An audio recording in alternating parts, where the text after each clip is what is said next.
sí, porque como ya le contrataron de fijo a el era que cuando eso le habían cancelado el contrato y se había quedado sin trabajo. Pero ya a él le dieron contrato de fijo que está permanentemente en movimiento. Claro. Ah, bueno, vale, sí,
Hermanos, muy buenas noches para todos. qué bonito y qué especial es para todos nosotros tener la oportunidad de poder recibir el regalo de parte de Dios, de ser bendecidos, ser instruidos por Él mismo a través del regalo precioso que es su palabra, y podernos entonces reunir, congregarnos en torno a Él mismo con un propósito, el de adorarle, el de glorificarle a Él, y que nuestros corazones estén siempre en esa disposición para recibir lo que Él quiere traer, lo que Él quiere enseñarnos a todos. Les envío un abrazo a todos los hermanos, hermanas, cada personita que está allí, cada familia que está en este momento pendientes de recibir el mensaje. Y bueno, que Dios sea el que llene cada hogar con su calor, con su amor, con su ayuda, con su bendición, con la paz de Dios, que es la que tanto necesitamos en medio de circunstancias, necesidades que puedan haber. ¿Qué tal si oramos a Dios por el tiempo que nos regala hoy? Orar a Dios por la palabra que nos va a regalar, y oremos también por la alabanza, el tiempo precioso que nos va a regalar en esta noche para adorarle. Señor, muchísimas gracias, amado Cristo y Dios soberano. Muchísimas gracias, Señor, por el regalo precioso de poder adorarte y de poder bendecirte, Señor. Poder tener este tiempo de adoración, este tiempo, Señor, de dirigir este cántico tan precioso a ti.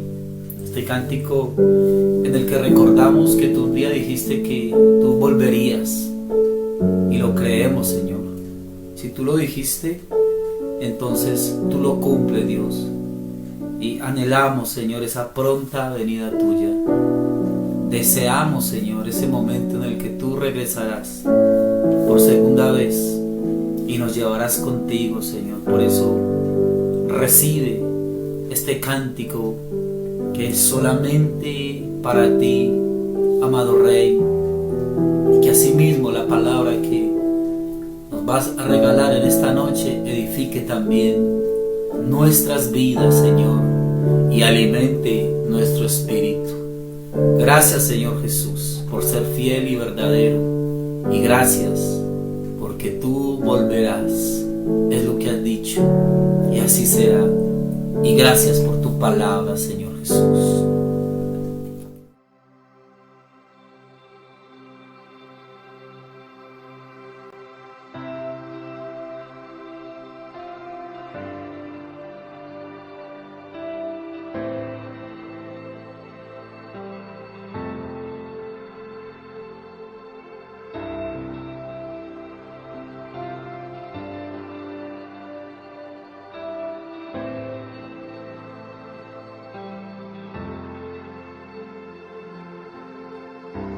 Del cielo bajaste, por mí te entregaste, el precio tú pagaste, tomaste mi lugar.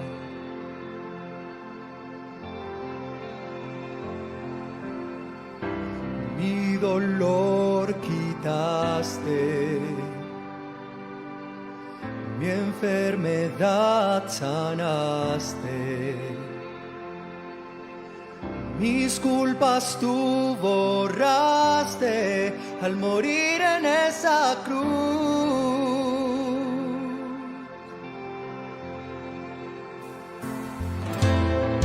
Inmolado fuiste, Cordero de Dios, te levantaste con gloria y poder, Rey vencedor, Alfa y Omega, el gran yo soy, pronto volverá. Exaltado estás,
digno de toda la gloria, digno de toda la honra. Exaltado estás, coronado estás, digno de toda la gloria, digno de toda la honra. Cristo Jesús.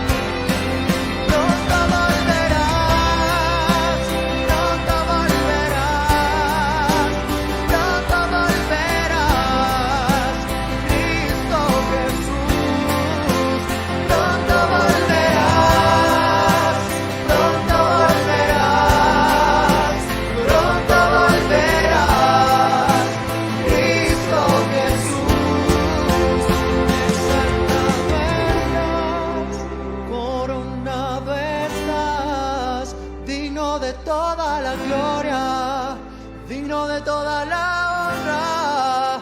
Exaltado estás, coronado estás, digno de toda la gloria, digno de toda la honra. Exaltado estás, coronado estás, digno de toda la gloria, digno de toda la honra. Exaltado estás, coronado estás, digno de toda la gloria, digno de toda la honra. Cristo Jesús.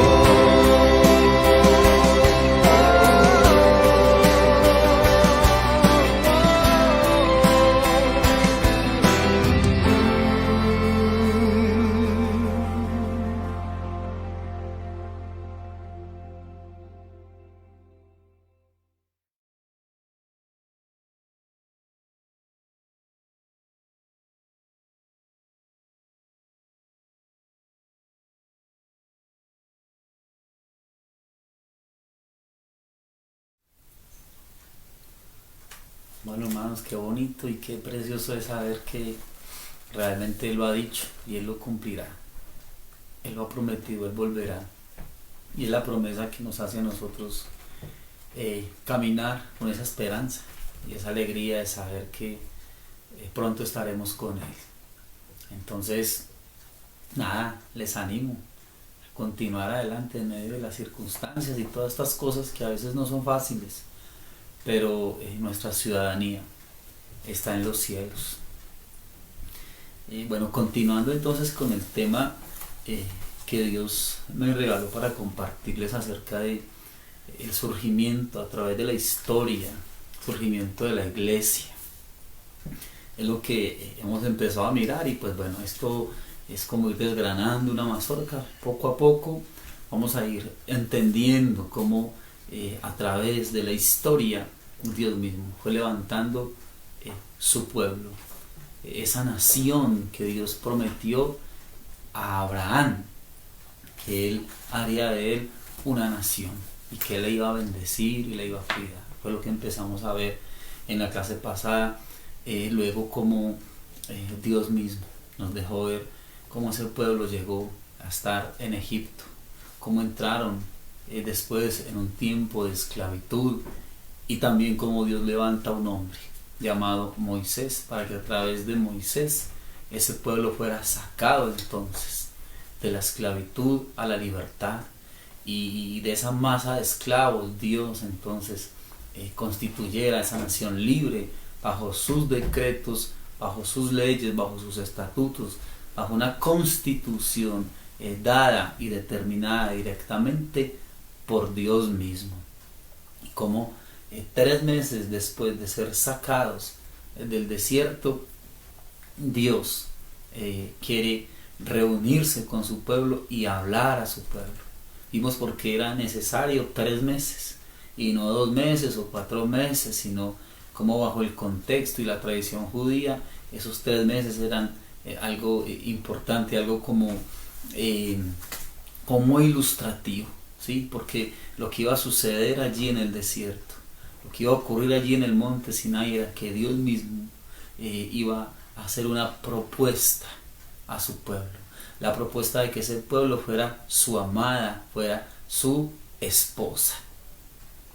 Para esa propuesta, ¿sí?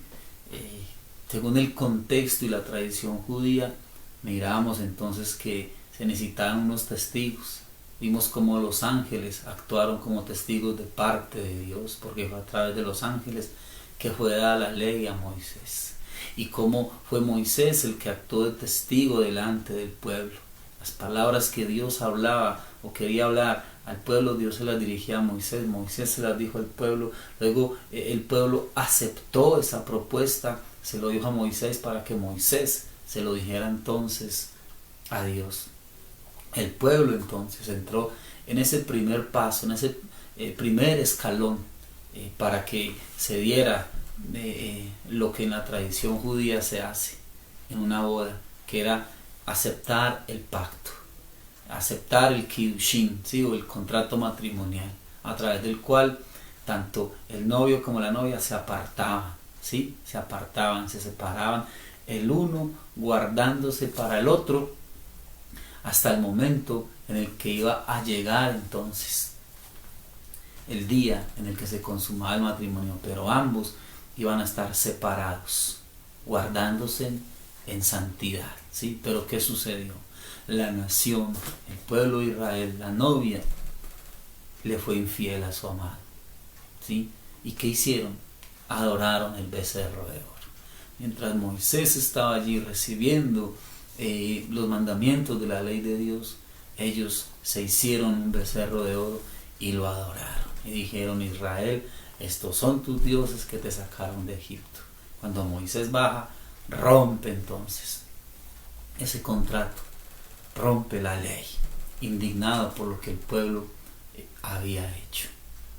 Vimos entonces 3 aspectos que nos dejaban ver la indignación, el dolor, la ofensa que había en el corazón de Dios por lo que había hecho su esposa, ¿sí? Porque recordemos que el solo hecho de que hubiese un contrato matrimonial a través de la tradición judía nos deja ver que así no compartan el mismo techo, no tengan relaciones íntimas, son considerados esposo y esposa. Por eso el corazón de Dios estaba indignado por la infidelidad de ella. Vimos que sucedieron 3 cosas que mostraban la indignación de Dios.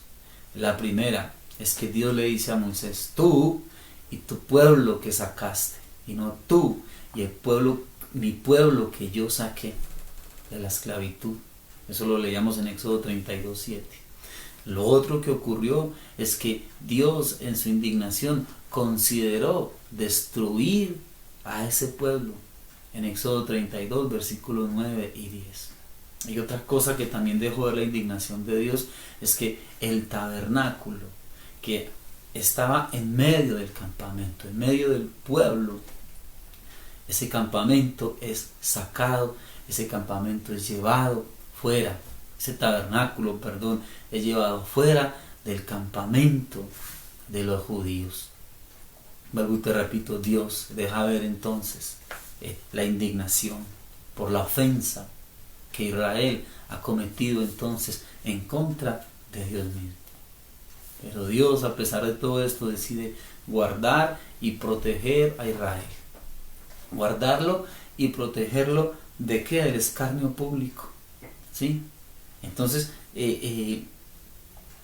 solamente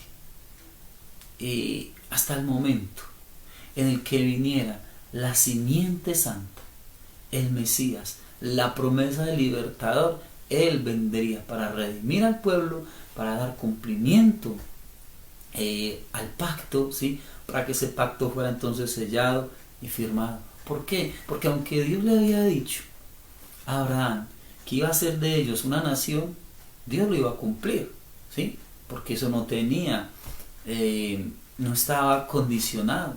Que Dios le iba a dar una tierra, también Dios lo iba a cumplir, ¿sí? Pero el rol de Israel como esposa y como una nación santa no lo podía cumplir a causa entonces de su infidelidad. Por eso Dios lo va a guardar y Dios la va a proteger hasta el momento en que venga entonces la simiente santa que va a cumplir, como decía ahorita, y que va a firmar y va a dejar sellado ese nuevo pacto. Ahora, nosotros miramos en Éxodo, en el capítulo 34, lo puedes leer después, que Dios le dice entonces a Moisés que cogiera 2 tablas nuevamente como las primeras y que en ellas debía escribir nuevamente el pacto, ¿sí? Ese pacto debía ser nuevamente escrito, pero va a suceder algo muy tremendo, diferente a la primera vez, porque la primera vez Dios le dice a la nación que se aparte y que se santifique. Ahora no. La primera vez la asamblea en pleno está reunida. Esta vez no está reunida la asamblea en pleno. El lenguaje que utiliza Dios esta segunda vez es completamente diferente a como lo hizo la primera vez.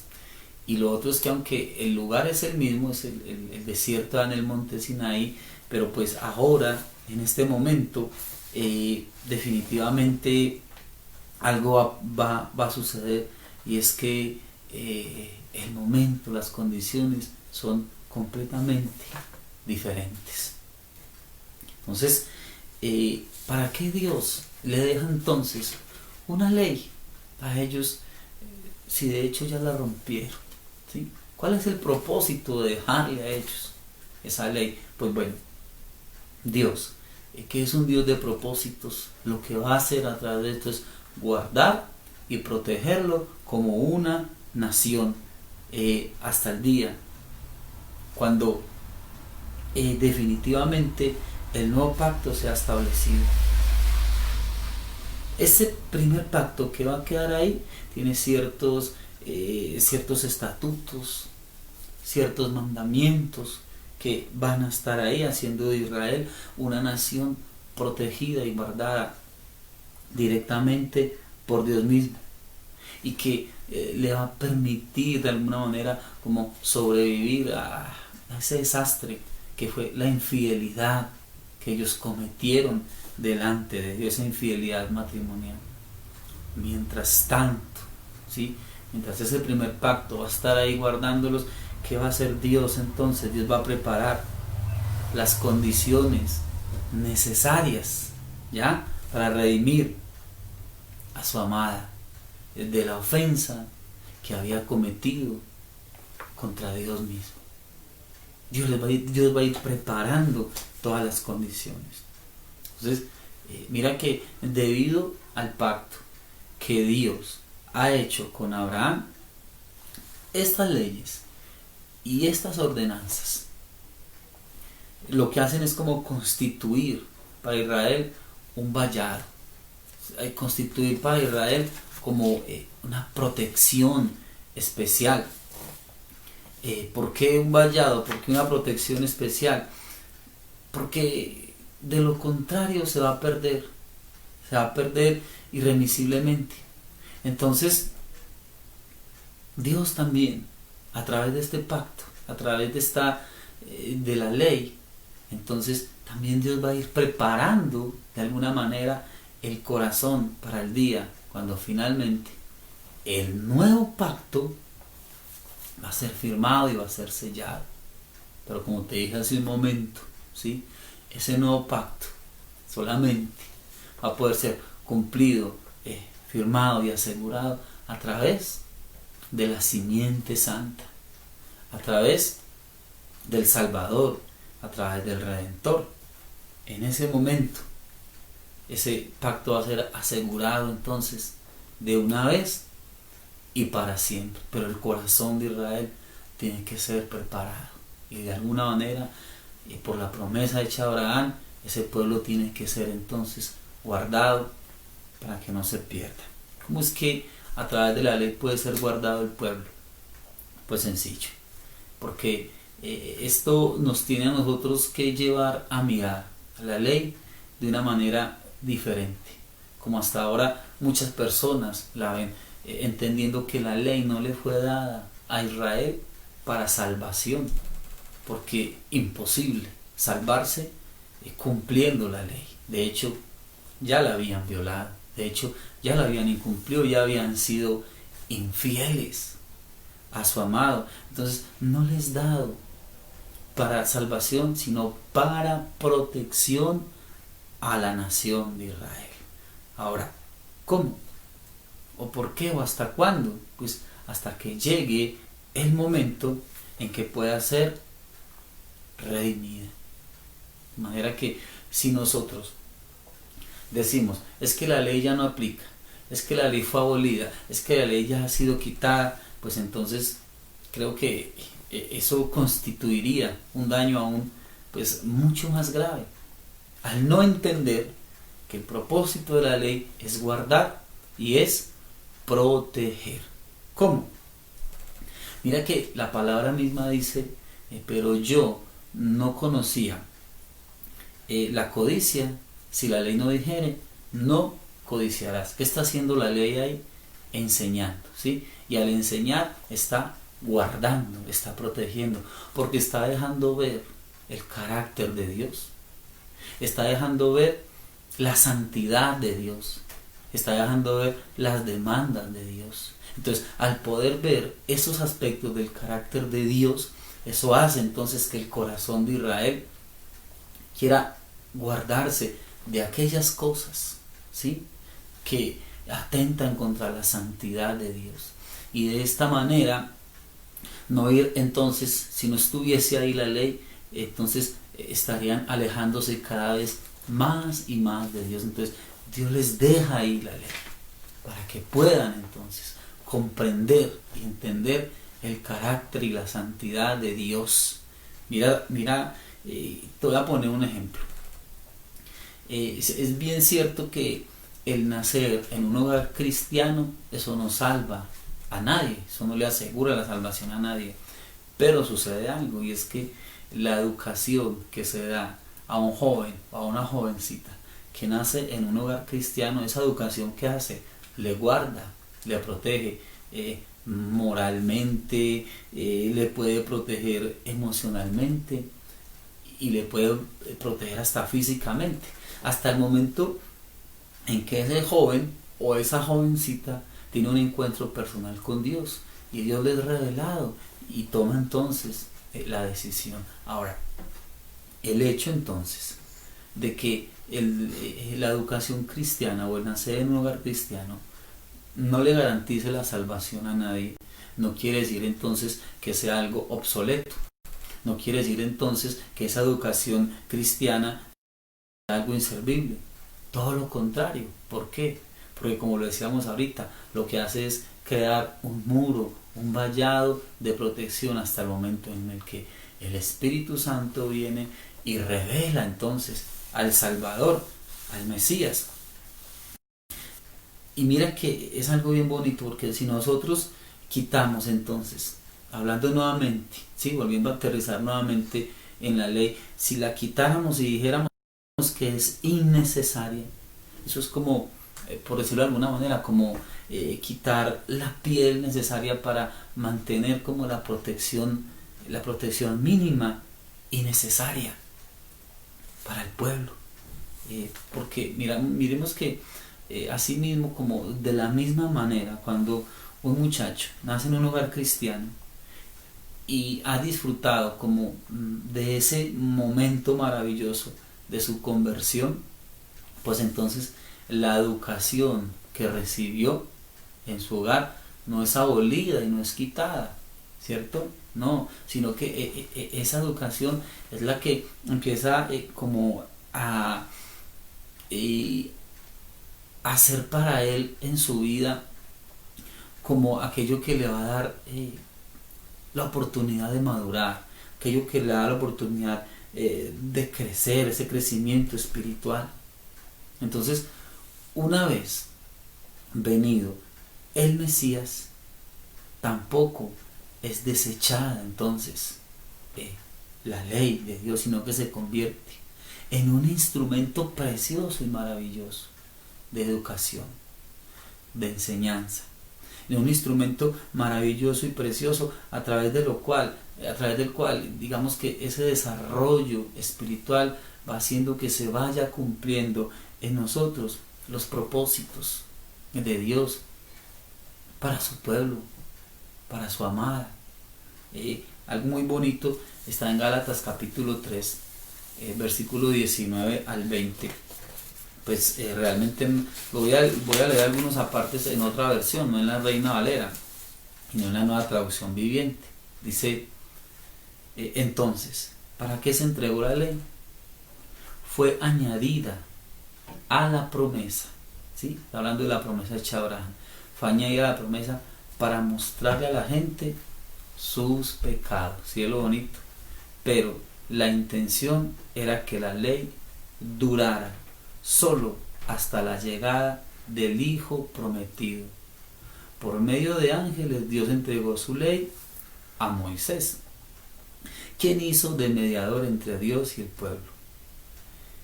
Mira que el versículo 27 dice, ¿hay algún conflicto entonces entre la ley de Dios y las promesas de Dios? De ninguna manera. Si la ley pudiera darnos vida nueva, nosotros podríamos hacernos justos ante Dios por obedecerla. Pero la Escritura declara que todos somos prisioneros del pecado. El versículo 23 dice, antes de que se nos abriera el camino de la fe en Cristo, estábamos vigilados por la ley. Nos mantuvo en custodia protectora, por así decirlo, hasta que fue revelado el camino de la fe. Y el versículo 24 dice, dicho de otra manera, la ley fue nuestro tutor. En la Reina Valera dice, nuestro ayo, hasta que vino Cristo.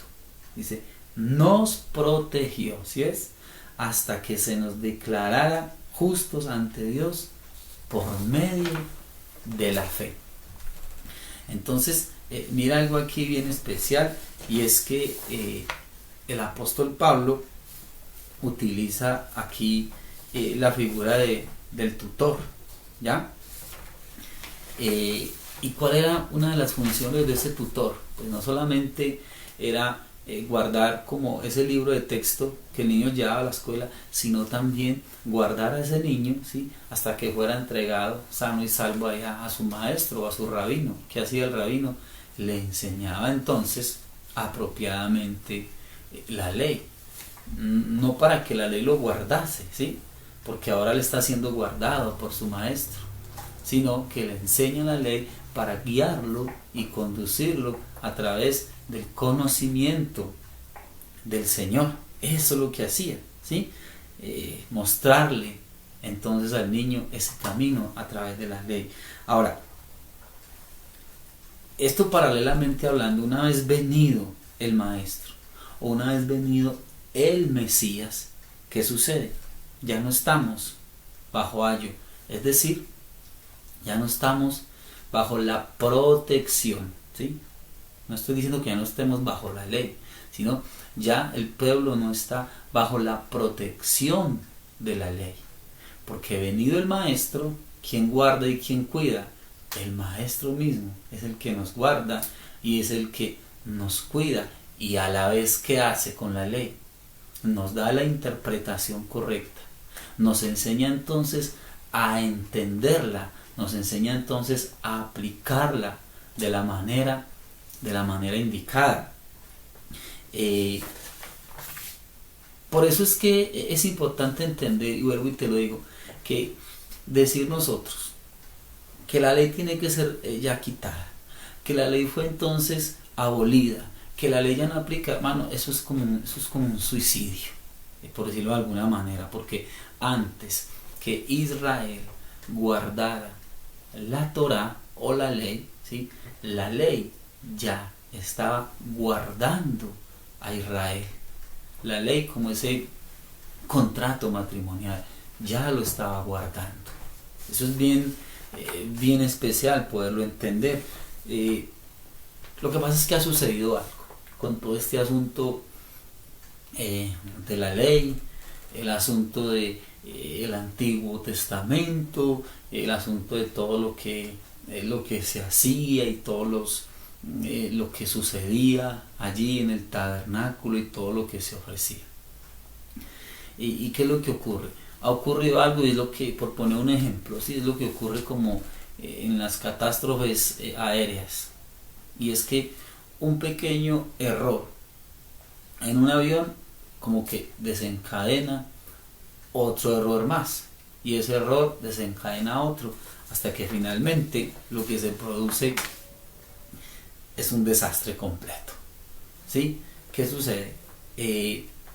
Asimismo, digamos que en la teología o en la enseñanza que por mucho tiempo muchas veces se ha recibido, sucede que una vez que la iglesia empieza a ignorar esa conexión tan directa que hay entre el olivo natural y el olivo silvestre, el resultado va a ser confusión, y eso trae también como un caos ahí, trae como una mala interpretación de una cantidad de cosas, que es lo que ha ocurrido en mucha parte de la iglesia. ¿Por qué? Porque según el programa de Dios o el propósito de Dios, Dios en ningún momento, jamás, Dios dijo que Él iba a levantar otra nación santa, o que Dios iba a levantar a otro pueblo. Dios siempre habló de un pueblo y Dios siempre habló de una sola nación. Entonces, lo que Dios sí habló y lo que Dios sí dijo claramente en su palabra, Él habló de la inclusión de los gentiles a la gran nación prometida a Abraham. Eso sí es algo completamente diferente. Dios iba a incluir en esa nación a los gentiles. Cuando hablamos, o cuando la Biblia habla de los gentiles, ¿a qué se refiere? Se refiere a la gente o a las personas que no son judíos, que no son israelitas. A eso se está refiriendo, porque algo que tenemos que tener bien claro de lo que se ha hablado siempre es que Dios escogió un pueblo. ¿Cuál pueblo? La nación de Israel. Eso es algo indiscutible, y yo creo que es algo que todos hemos tenido bien claros, que a Dios le plació apartarse una nación y crear para Él un pueblo, ¿sí? La nación de Israel, ¿ya? Entonces Dios, vuelvo y te repito, no va a levantar otra nación, no va a levantar otro pueblo santo, sino que nos va a incluir a los gentiles en esa nación, en ese pueblo. Entonces, mira lo que dice Romanos en el capítulo 11, versículo 17. Romanos capítulo 11, versículo 17 dice: pues si algunas de las ramas fueron desgajadas, hablando de los judíos que no quisieron aceptar a Jesús como Mesías, ¿sí?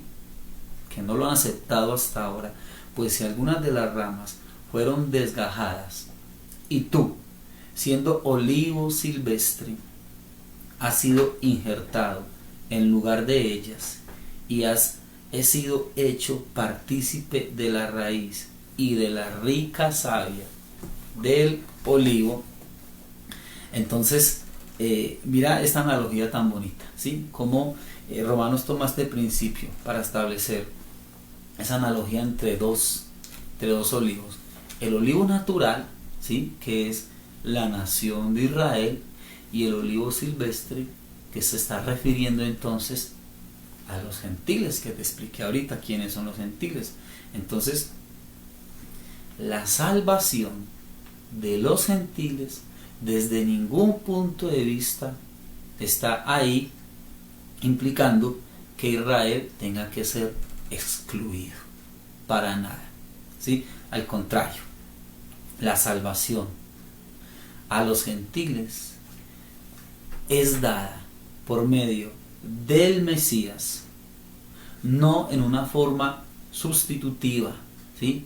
No es que Israel vaya a ser reemplazado o sustituido, sino que nos hace a nosotros partícipes de un mismo pacto. Mira, esto es bien especial.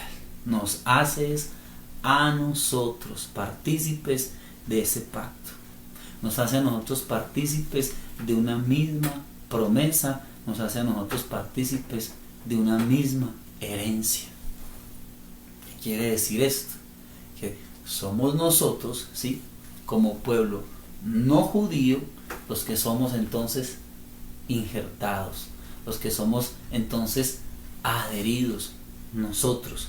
Algo que dice en Efesios, en el capítulo 3, en el versículo 6, dice que los gentiles son coherederos y miembros del mismo cuerpo y copartícipes de la promesa en Cristo Jesús por medio del Evangelio. ¿Sí es lo tremendo esto? Entonces, mira que aparecen ahí 3 frases. Una es coherederos. ¿Qué es coherederos? Sencillo, es compartir la misma herencia. Los gentiles somos coherederos, ¿sí? Compartimos entonces la misma herencia que a Dios le plació darle perdón al pueblo de Israel. Aparece otra palabra, miembros del mismo cuerpo. Eso implica entonces un mismo tronco, un mismo olivo. Y también aparece la palabra copartícipes. ¿Qué quiere decir esto? Implica que hay un ministerio, un solo ministerio, ¿sí?, compartido, y que no puede ser jamás alcanzado por uno solo, sino que solamente puede ser alcanzado por ambos. Es algo muy especial y es algo muy bonito que Dios nos ha permitido a nosotros, ¿sí?, que no siendo nosotros pueblo de Israel, no siendo nosotros judíos, a Dios le plació entonces permitirnos ser injertados allí y ser coherederos, ser copartícipes y hacer parte entonces de un mismo cuerpo. Eso es bien bonito. Mira, Efesios en el capítulo 2, versículos 11 al 14 nos lo aclara de una manera, y nos lo refuerza más bien de una manera bien bonita. Efesios 2, del 11 al 14. Por tanto, acordaos que en otro tiempo vosotros, los gentiles, ¿sí?, en cuanto a la carne, erais llamados incircuncisión por la llamada circuncisión hecha con mano en la carne. Presta la atención al versículo 12. En aquel tiempo estabais sin Cristo, alejados de la ciudadanía de Israel y ajenos a los pactos de la promesa, sin esperanza y sin Dios en el mundo. Pero ahora, en Cristo Jesús, vosotros que en otro tiempo estabais lejos, habéis sido hechos cercanos por la sangre de Cristo, porque Él es nuestra paz, que de ambos pueblos hizo uno, derribando la pared intermedia de separación. Creo que este pasaje de la Escritura nos lo amplía y nos lo deja ver más claramente. Esa es una de las claves fundamentales de la acción de Dios en medio de la historia de su iglesia. Entonces, creo que desconocer esto es lo que ha traído tanta confusión, y es lo que trae también muchas veces como la falta de conocimiento de los hechos pasados, presentes y futuros, porque realmente la brújula siempre ha sido Israel, y eso es algo completamente innegable. Siempre la brújula ha sido y será el pueblo, la nación de Israel. Si nosotros queremos saber qué es lo que está haciendo Dios y en qué van los cumplimientos de las promesas y de las profecías dadas por Dios, miremos hacia Israel, miremos qué está sucediendo, y ahí nos vamos dando cuenta entonces el curso de la historia y de las profecías dadas por Dios. Ahora, como lo que ha ocurrido realmente es como ese no entender, ¿sí? Esa conexión que hay entre y que tiene que haber entre nosotros, ¿sí? y lo dicho por Dios al pueblo de Israel, que nosotros fuimos injertados y que hacemos parte de ese pueblo, ¿ya? Y eso realmente, digamos, es lo que ha faltado, ¿ya? Poder entender esa conexión.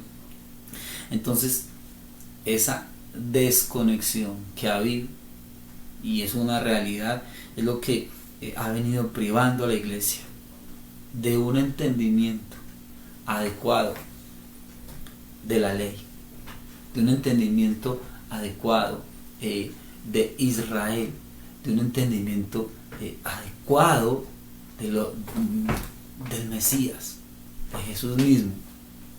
Ahora, ¿por qué un entendimiento inadecuado de la ley? Porque, y esto lo he escuchado en muchas iglesias y de muchos cristianos, ¿sí? Que dicen la ley ha sido abolida, ¿sí? La ley fue completamente abolida por Jesús. Error, ¿sí? Porque un desconocimiento de Israel, y eso también lo he escuchado en muchos cristianos y en muchas iglesias, que dicen que nosotros ahora somos la nueva Israel, o que nosotros somos la Israel espiritual. La Biblia no dice eso. O sea, nosotros, vuelvo y te lo repito como lo leímos hace un momento, nosotros fuimos injertados, ¿ya? No es que Dios haya entonces hecho a un lado su pueblo y nos haya constituido a nosotros la nueva Israel o la Israel espiritual. No, tenemos que entender que no es así. Es que Dios nos ha tomado y nos ha injertado a nosotros allí, porque las promesas de Dios, el pacto de Dios hecho a Israel como su pueblo y como su nación, eso es algo incondicional, y eso no va a cambiar, porque así lo estableció Dios y porque Dios le plació escoger y llamar a ese pueblo. Entonces, cuando nosotros como iglesia, por tantas situaciones, por tanto desconocimiento, por tantas cosas mal enfocadas que se enseñan, nos desconectamos de ese olivo natural y nos establecemos nosotros como un olivo completamente separado, completamente diferente, es ahí entonces donde vienen las malas interpretaciones acerca de la palabra de Dios, ¿sí? Esas malas interpretaciones, y no solamente acerca de la palabra de Dios, ¿sí? Sino también esas malas interpretaciones acerca del judaísmo, ¿sí?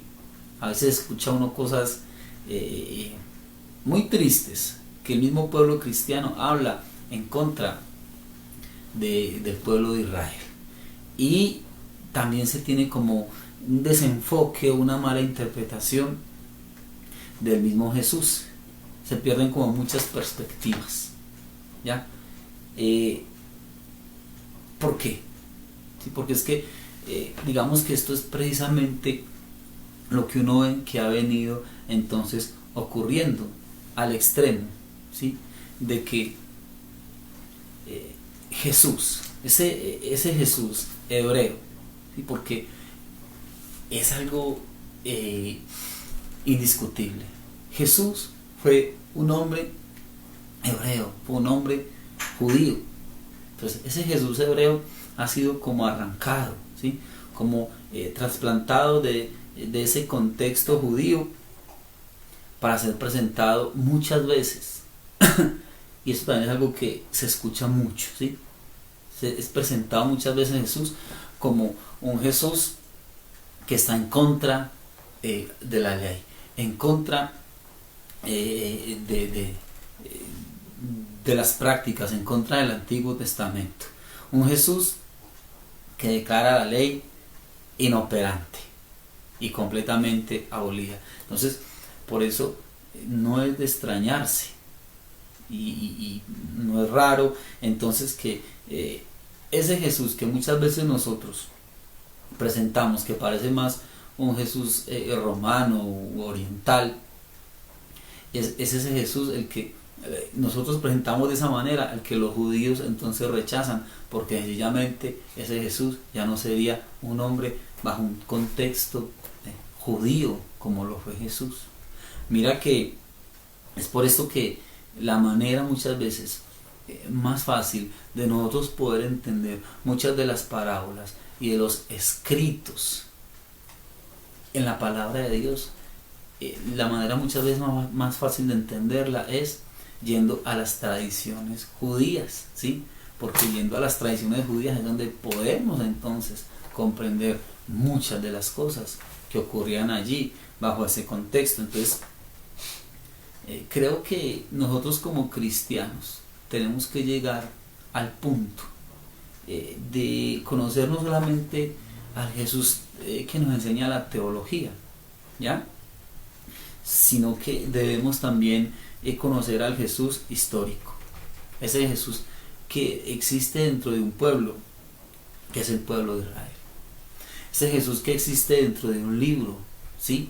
Que es no solamente el Nuevo Testamento, sino también ese Jesús que está allí plasmado en el Antiguo Testamento, ese Jesús que está allí plasmado también entonces en la misma ley, y conocer a Jesús que está dentro de una religión, el judaísmo.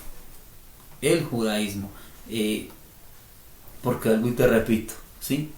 Algo innegable es que Jesús fue un hombre judío. Nosotros podemos verlo claramente a través de toda la escritura, porque realmente ¿dónde adoró Jesús? Pues en la sinagoga judía. ¿Qué fiesta celebraba Jesús? Pues las fiestas concernientes a las fiestas judías.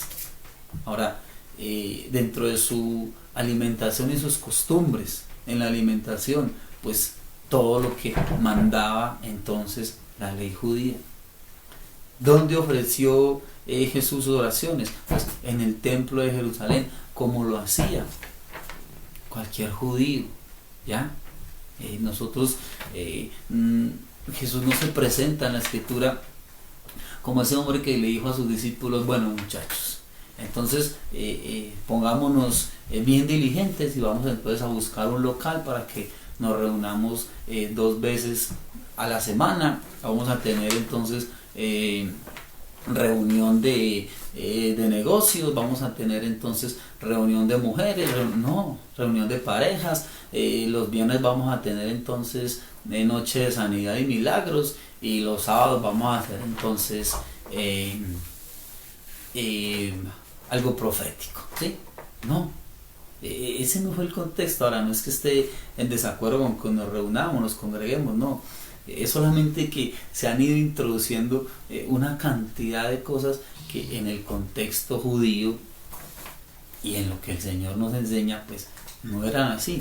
Vamos a entender entonces a través de la historia que estamos viendo de la iglesia cómo ocurre todo esto y cómo se implanta todo esto, ¿sí? Y algo también que vamos a entender y que es necesario entender es que una de las cosas más intrigantes, y no sé si de pronto en algún momento te lo has preguntado, ¿cuáles fueron esos sucesos que de alguna manera nos llevaron a la separación definitiva? Esa separación entre el judaísmo mesiánico, ¿sí? Hablo de aquellos judíos, palabra dice judíos mesiánicos, que aceptaron a Jesús como Mesías. ¿En qué momento hubo esa ruptura entre el judaísmo mesiánico y el cristianismo?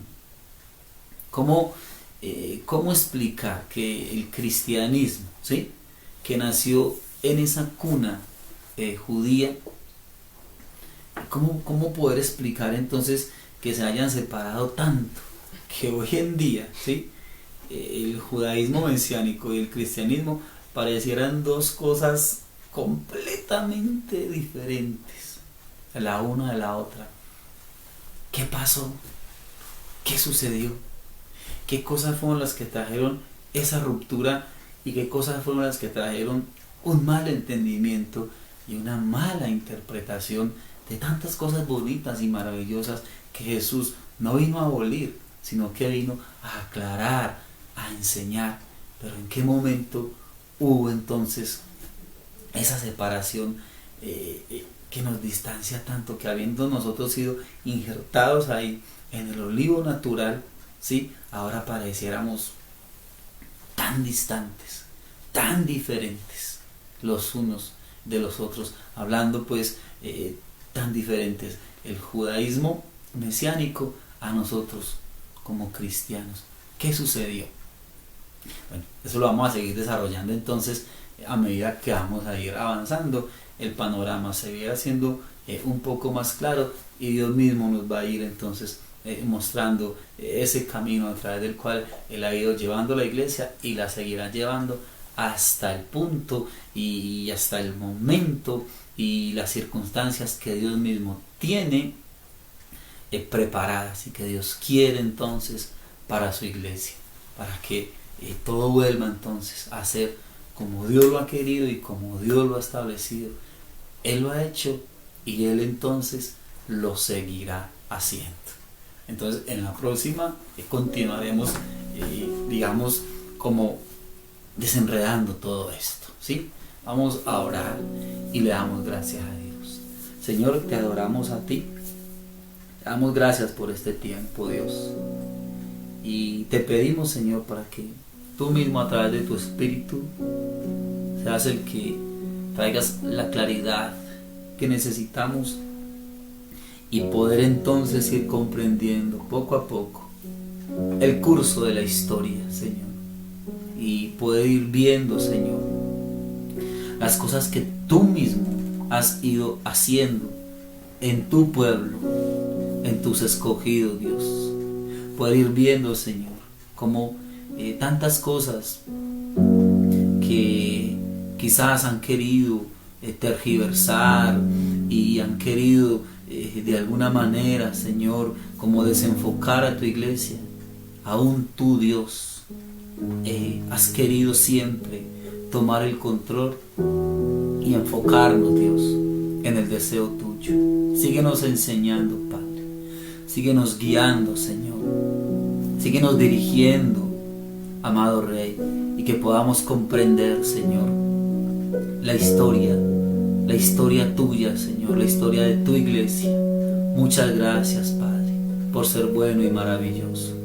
Te adoramos y te damos la gloria a ti, en el nombre que es sobre todo nombre, en el nombre de tu precioso y maravilloso Hijo Jesucristo. Amén, Señor.